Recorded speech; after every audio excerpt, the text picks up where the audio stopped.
If we are being so honest with ourselves, I never thought I would be holding one of these. This is a Paddock Club pass, which is one of the most exclusive tickets you can get at a Formula One race. And I had the chance to spend qualifying day in the Paddock Club with Pepe Jeans and Red Bull racing when I was at Silverstone. This is an opportunity that I have only ever dreamed of having, and it was made possible by Pepe Jeans. Now, if you're wondering what a jeans company has to do with Formula One, it's pretty simple. Pepe Jeans has been a sponsor of Red Bull Racing for a number of years, and this year they upped their partnership by becoming the title sponsor for the F1 Academy car driven by Hamda Al-Kabesi. Their team was kind enough to invite me to Silverstone for Saturday, and to be honest, the day that they put together for me was beyond imagination. I got a large amount of access to things I only ever would have dreamed of, including being in the garage, which I have some like fun facts I want to tell you about from being in there, being in the pit lane, getting to be up close and personal with Max Verstappen's car, and yes, I did get to do a hot lap. So I want to take you through my day step by step so you can see not only what it's like to be a content creator at a race, but also to basically put your entire day to the max.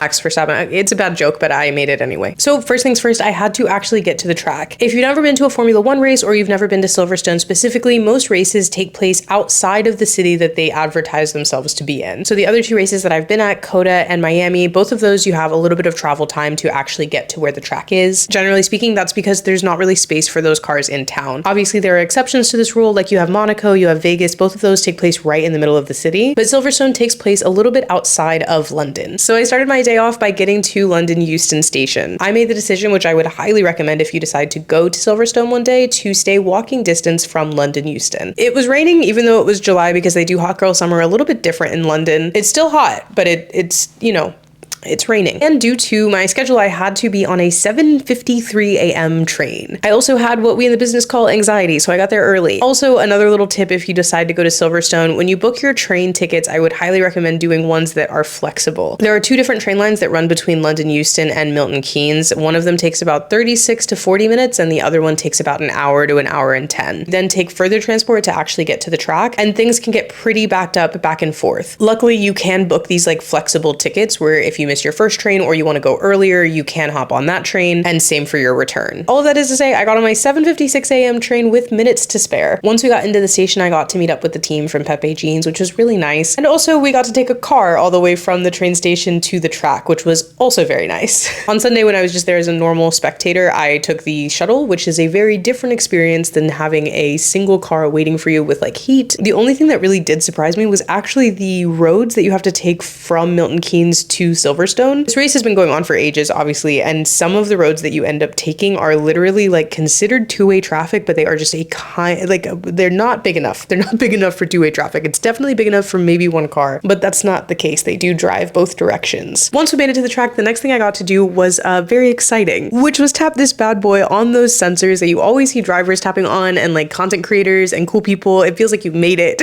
You tap it on the sensor, you get to go in, and we went into the first section of the Paddock Club. Now, each team has their own Paddock Club. All of those Paddock Clubs are in the same building and they're really right next to each other. But at Silverstone, before you head into the building, there is a basically like outdoor area that any guest of any team can be in. So whether you're there with Red Bull, you're there with Mercedes, you're there with McLaren, you can be in this outside Paddock Club area. And inside there are different food stands, different drink, it's all included. And the thing that I really like about this area is that you actually do get views of the track. When you're in the Paddock Club itself, which I'll show you a little bit later in this video, all of your on-track views are going to be at the start-finish line and over the pit lane. So if you actually want to see on-track action at turns, you would need to go to this outside area, which when it's not raining is actually a really great view. Inside this area, not only is there food and drink, which is all included, they also have racing simulators, really nice bathrooms, and their own merch station, which also has some exclusive Paddock Club only merch. I will show you what I bought to commemorate the occasion a little bit later in this video, but I was actually not in this section for very long because the first thing on my day, you can already tell because I'm like childlike excited trying to tell you about this. The first thing I got to do that day was do a hot lap. Now, if you're new to the world of Cargo Fast and you don't know what a hot lap is, it's basically literally one lap around the track. You sit as a passenger with a professional driver and they take you pretty high speeds, pretty intensely high speeds around the track. And so we thought,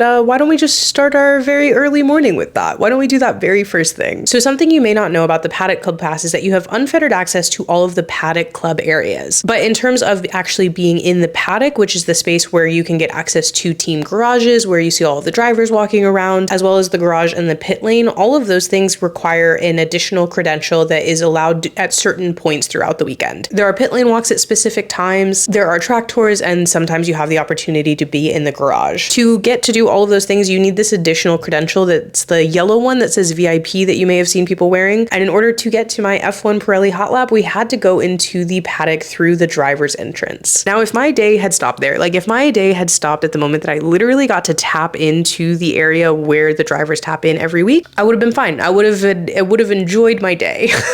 But when we got to that gate, we had to wait for our Red Bull representative to come pick us up, which meant that we were standing at the gate where the drivers come in. There was a little bit of commotion because there is an area where you can kind of stand as a fan behind a gate and wait for drivers to come and hopefully grab a picture or grab an autograph. And when we got there, there was a little bit of excitement being had about someone who was at those gates. And for a minute, we tried to guess who it was because the guy had his back turned to us and it was raining and it was hard to tell. Based on clothes, we were making guesses. We spotted a designer hat. And then Brad Pitt turned around.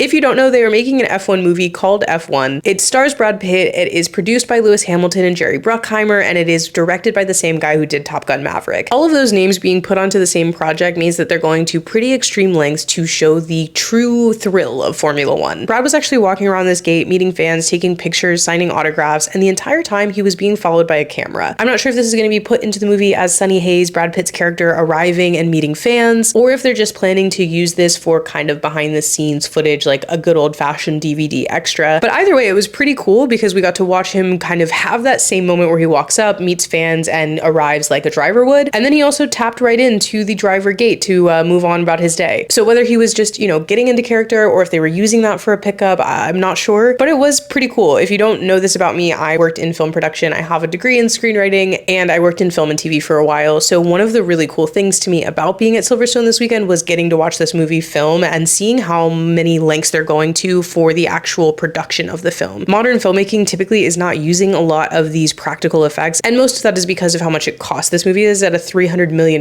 budget. But more on that later. I did get to see more of the movie filmed, and I got some pretty cool footage, which I will walk you through later. But we should get back to my hot lap. Now, if you, like me, had only ever seen videos of people doing hot laps, let me tell you a little bit about the experience of getting a hot lap. In order to begin your hot lap experience, the first thing you have to do is get to the Pirelli garage, which means that I got to walk through the paddock past all of these team motorhomes and get that experience of walking that way through this like hallowed sanctum to me. And then once you actually get to the Pirelli garage, it's a pretty cool experience. The first thing that they do, they check you in and you sign a waiver. And then after that, they're going to give you a credential. That credential actually shows what car you're going to be in and what lap your turn will be. From there, you put that credential on. And so at that point, I was wearing 3 different credentials. I looked ridiculous, but ridiculous in a cool and exclusive fun way. The next thing they do is they fit you for a helmet. Now, I'm happy to report that the first thing they said was, no, probably a smaller one. Loved that news. No big head behavior. But the next thing they said was, sorry, we're going to probably ruin your hair. And I thought, yeah, you know,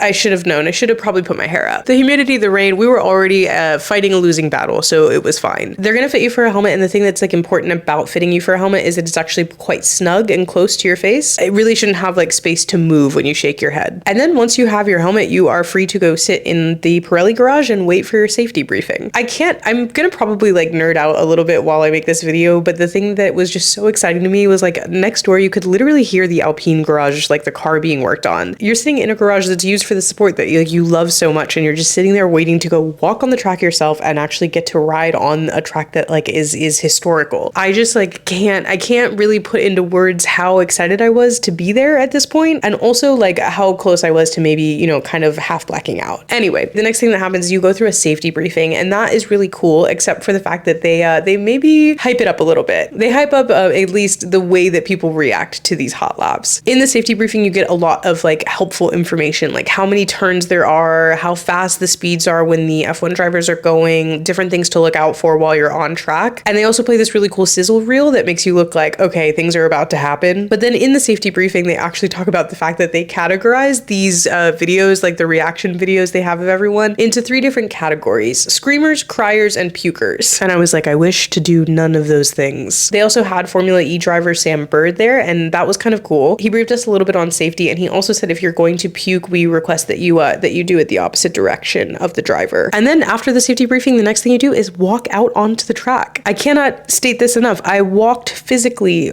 onto Silverstone's track.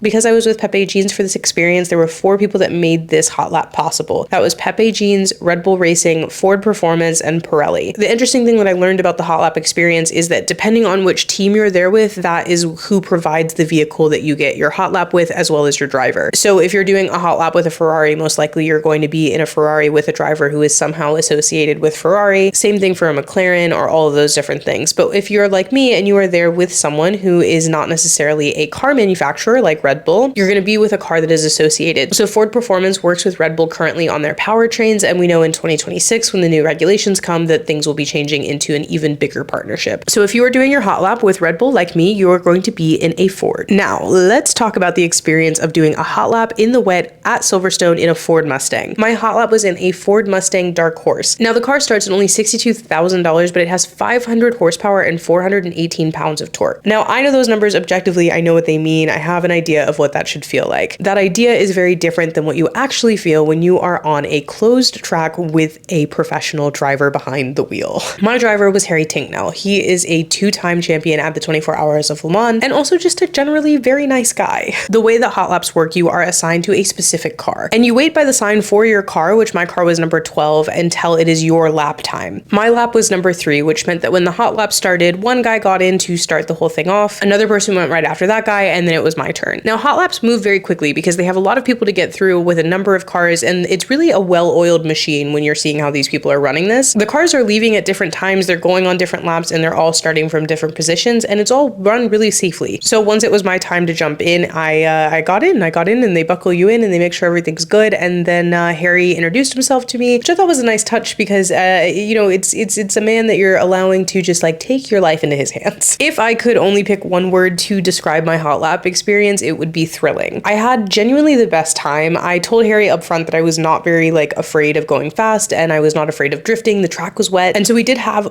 quite a bit of slippage, but I was having a wonderful time, as you can see on my face right here. But the thing that you can now see is that fear was struck into my face, and that was not because of the speed that we were going. It's because if you look at the onboard camera right here, you can see that we were rapidly approaching a McLaren. Reminder, I'm in a Ford Mustang Dark Horse, which objectively, when you look at the price tag, is a very different car than a McLaren. I also wasn't totally sure what the rules were of hot laps, like if you were allowed to pass cars, or if we were in a racing situation. But it turns out, as long as your driver feels confident and he's fast enough and good enough, you can pass whoever you'd like at Silverstone, which is how we passed a McLaren. We passed a McLaren in a Ford Mustang Dark Horse. And I'm gonna let Harry tell you what we thought of that. Not often a Mustang passes a McLaren. I know, we just took out a McLaren.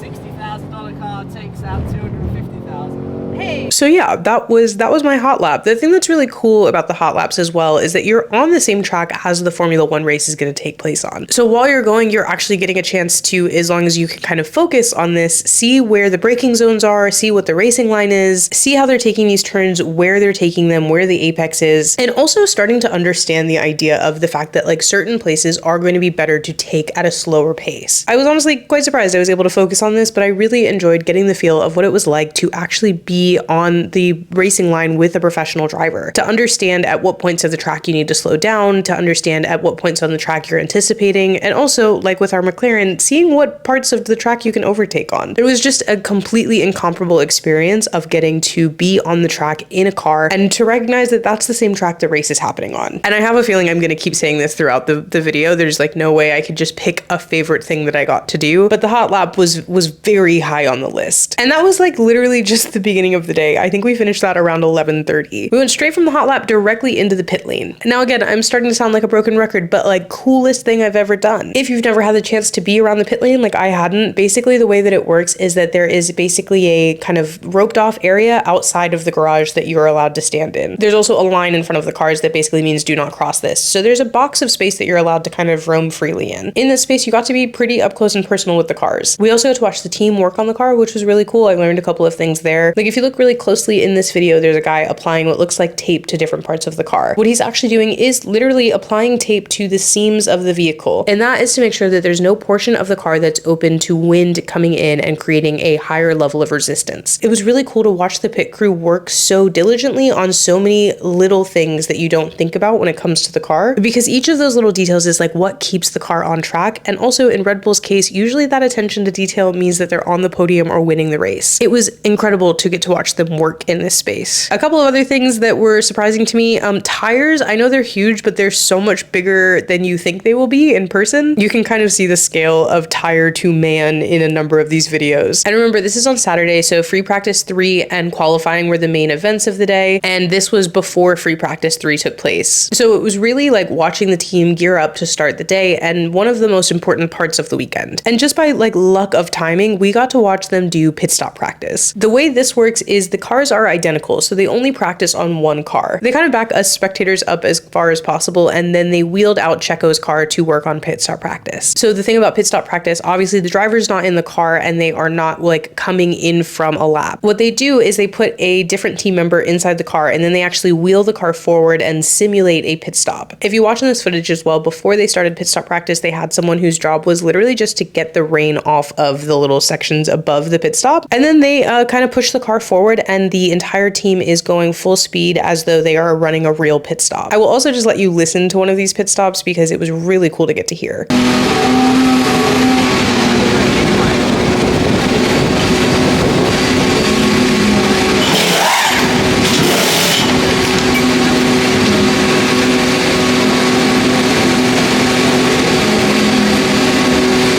The other thing that was really interesting to me about pit stop practice was that in these conditions, they knew they were going to be using multiple tire compounds. If you watch Silverstone, you know it was set to be a wet race and that they were going to need to use inters. So if you watch carefully on this pit stop practice footage, you will see that they actually changed the tires more than once in these pit stops. So the timing that you're watching is actually multiple tire compounds, not just one pit stop. And again, Red Bull has some of the fastest pit stops on the grid right now. So watching this team in particular do their magic, very cool.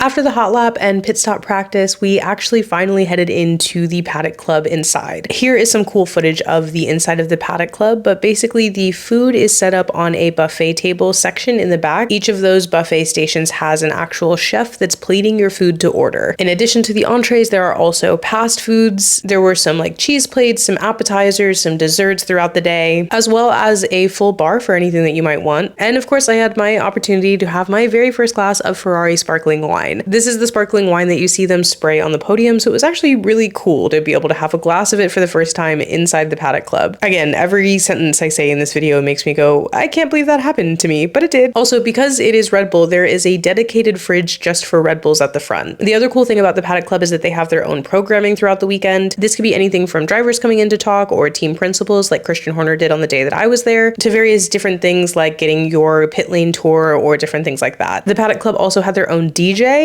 which also I'm going to show you this footage, and I have to give a big shout out to the DJ that was there that day. I was kind of just grabbing footage to be able to show you guys what it's like inside the Paddock Club, and he noticed that I was filming and he had like just set up to leave his station, which was totally fine, but he actually noticed I was filming and was like, I will get back into the booth for you. So the DJing that you're seeing right now, that is him faking it for me and for you. Obviously the whole situation is very plush and wonderful, and especially when it is raining at a track like Silverstone, it is really nice to be inside. And in addition to all of the nice food and drink and everything else that is included, there is also a lot of free stuff. The first thing that was really cool was they had this Yeti station that was fully customizable. Everybody was able to get one Yeti that had a design that was exclusive to the Silverstone track, and on the other side said Red Bull Racing. And in addition to that, there is a daily gift in the Paddock Club. So the gift the day that I was there on Saturday is this killer backpack. I have since found out that you can get it on the Red Bull Racing website if you would like one, but I am obsessed with it. You'll see that it has like a little hook here, and it's a roll top, and then a little Velcro action. And this bag alone would have been good enough as a gift for me, but I was told to open it. And at first you think, oh great, Red Bull hat, love a Red Bull hat. Didn't have a Red Bull hat actually, so now I have a Red Bull hat. That wasn't it. We also got a Red Bull Racing branded Theragun.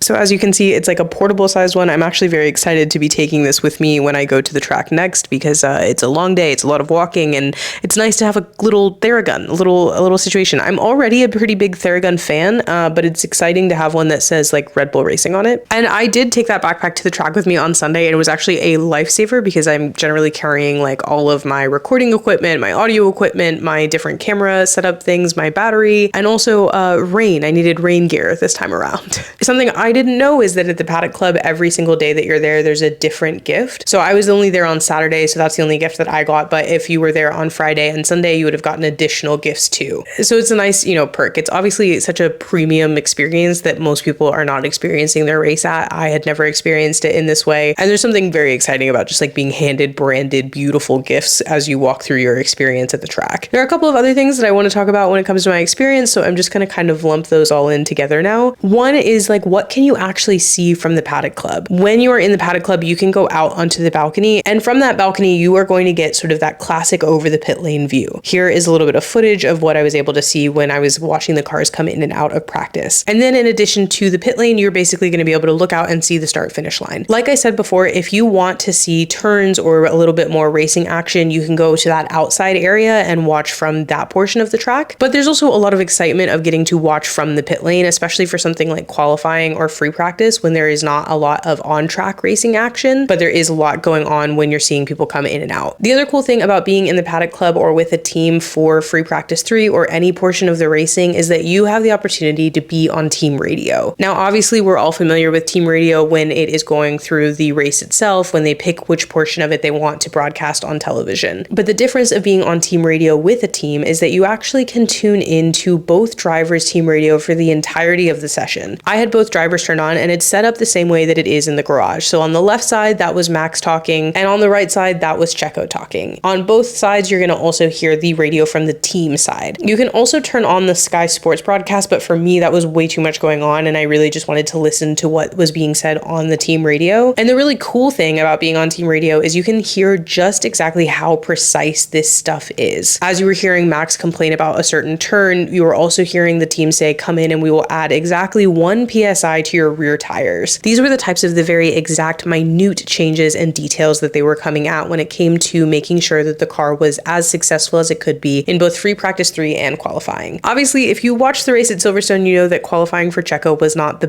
best. And there's something about being surrounded by the team when a moment of shock like that happens as well. Would have obviously loved to have seen him make it out of Q1, and it was a very surprising experience, but it was also such a unique experience to be surrounded with only Red Bull people and to actually hear what it sounds like on the radio for that. And then one of the coolest things I've gotten to do was watch free practice 3 from inside the garage. Now, if you've watched an F1 race on television, you've probably seen people kind of like set up inside a silver box at the Red Bull garage. That is the box from which I watched a large portion of free practice 3 in. Now, you can't take any photos or videos from inside the garage, so I'm going to try to do my best to explain some of the cool things I saw while I was there. The first thing is a really small thing that was definitely just meant for the people who are inside of the garage and not really anything for the team, which is that inside this box on the barrier, like sort of on the railing, there is a small screen. And on that screen, you can see a picture of the entire team from the garage. As you tap these different people, you will get to see what their position is, what they do for the team, where they're from, their favorite circuit, and also their favorite flavor of Red Bull. I really loved this as like a small touch because obviously while you're watching these people, they are at work. You can't bother them. You can't ask them what they do, what their job is, what they're like, where they're from. But if you actually like tap through the screen, you get an opportunity to get to know the people that are on the team that you're typically not seeing in coverage. You get to go a little bit beyond the driver and actually see like the name of the guy who's putting the tires on the car. And I really loved it because watching the team work this entire day, you really get this idea of how big of a scale it is to get a Formula One car on track. And that is just the team that's actually traveling and going to the races and working in the garage, not to mention all of the people who keep hospitality running, who keep the PR train running, and probably a ton of other people that I didn't actually watch do their jobs. But the scale of people who are there, and then remembering that there are hundreds of people that are also back at the factory that don't travel with the team, you get the idea of how much work and how many people it actually takes to put an F1 car on track every race. And it was just a nice little touch to actually be able to know some of their names. In addition to that little rack, you're also going to get headphones when you walk in, which is again going to let you access team radio. The other thing that I noticed was how much data these guys are actually looking at and analyzing analyzing while they're in the garage. I obviously was not even looking at the pit wall, which is where you're seeing a lot of those calls being made. I was inside the garage. On both sides of the garage, obviously on the left side you have Max's car and Max's team, and on the right side you have Checo's car and Checo's team. Both sides of those garages have entire walls of just screens full of data, and that data is being analyzed in real time and helping them make decisions and adjustments that they may need to really be able to get the data that they want out of a practice session. And then that data is obviously going to be applied when they're looking at qualifying and the race itself. And it was really interesting to watch because I know so many people skip watching free practice sessions when you're watching a race. I am guilty of doing this, especially when the free practice is on at like 4 a.m. But it was interesting to see how important practice actually is to the team. How much data they're bringing in, how important it is to get the car out on the track with certain conditions, and also trying to figure out what track conditions they need data from for the rest of the weekend. I am generally, as you probably know, really in awe of how much data and math goes into getting a car on track for the fastest lap possible. And watching the fact that that much data really does need to be put up on screens across the entire side of the garage, it sort of confirmed how much work it is. In addition to that, something that's kind of like silly but was surprising to me to see is generally you are going to see on TV the drivers when they're inside the garage, there are 2 screens in front of their car when they're parked. One of those screens is actually just the same feed of the race session that you are watching. So for a good portion of the free practice session that I was watching, Checo was inside the garage. And because I happened to be standing on his side of the garage, I could see into his screens. And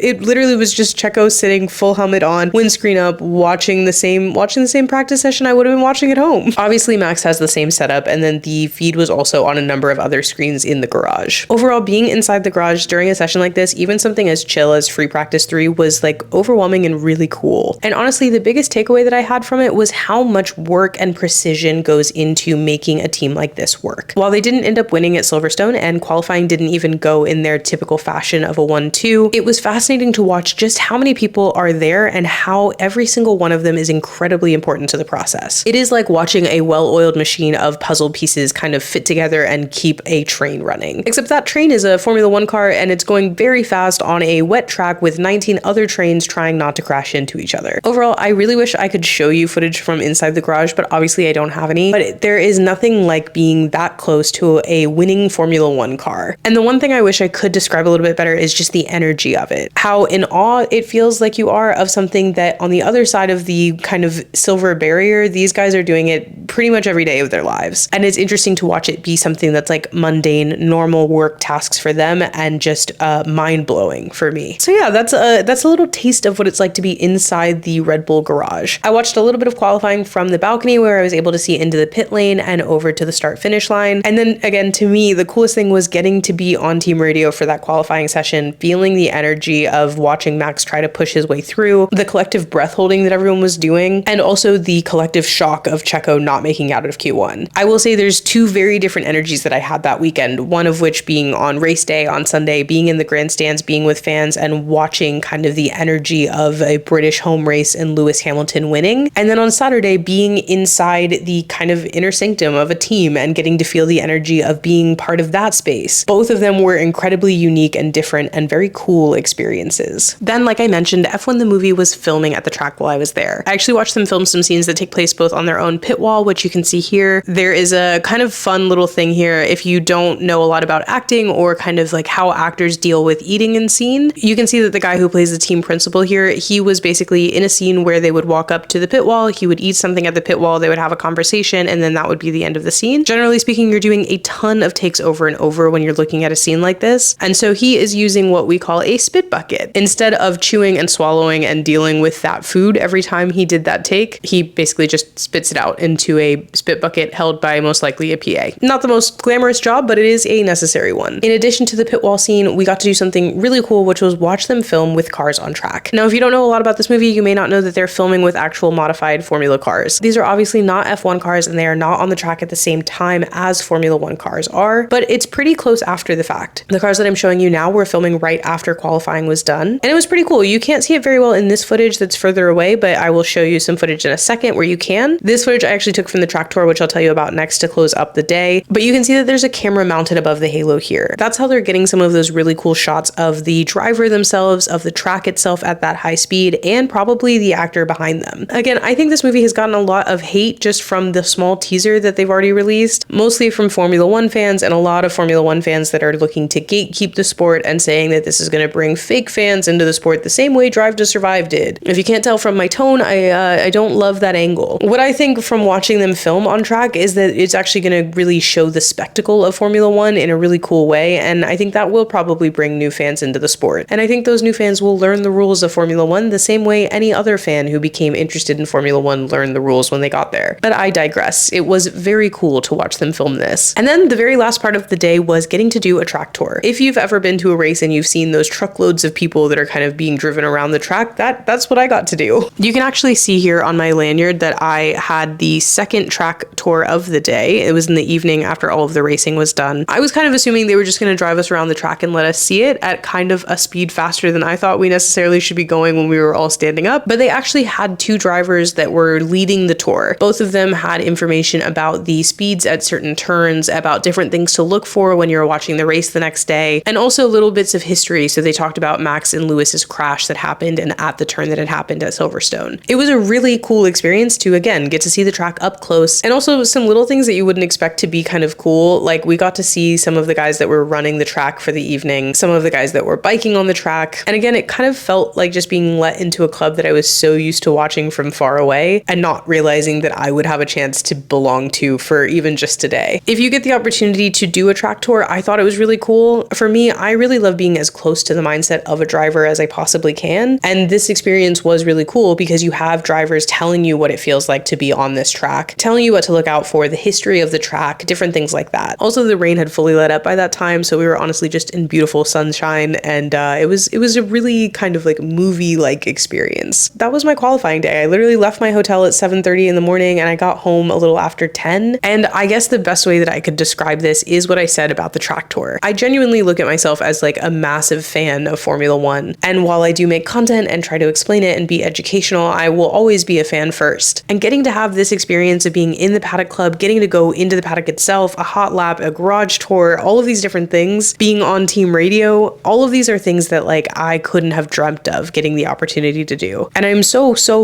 genuinely grateful to the people at Pepe Jeans for putting this together for me. I really just felt like a Formula One princess, honestly. And I hope to have the experience again to get to show you guys things from behind the scenes again, to show you how this compares to other tracks, and really just take you along with me. Oh my god, I didn't show you my hat. Hold on. Also, like I said, this was obviously a completely life-changing experience for me and probably one of the biggest things I've gotten to do as a content creator so far. And generally speaking, I'm pretty sentimental, so I try to buy myself something to kind of commemorate occasions. You may remember earlier in the video when I was talking about the Paddock Club in the outside area, I mentioned that they have their own kind of swag section where you can buy merch, and some of that merch is exclusive to being in the Paddock Club. So I bought myself a hat that you can only get in the Paddock Club, which was pretty cool and pretty bougie and pretty exciting. I think it works. I think it's cute. If you have any other questions from things that like you would have liked to have known about my experience that I didn't cover in this video, you can leave those in the comments down below. And I hope you will subscribe so that you can see the next time I get to do something like this.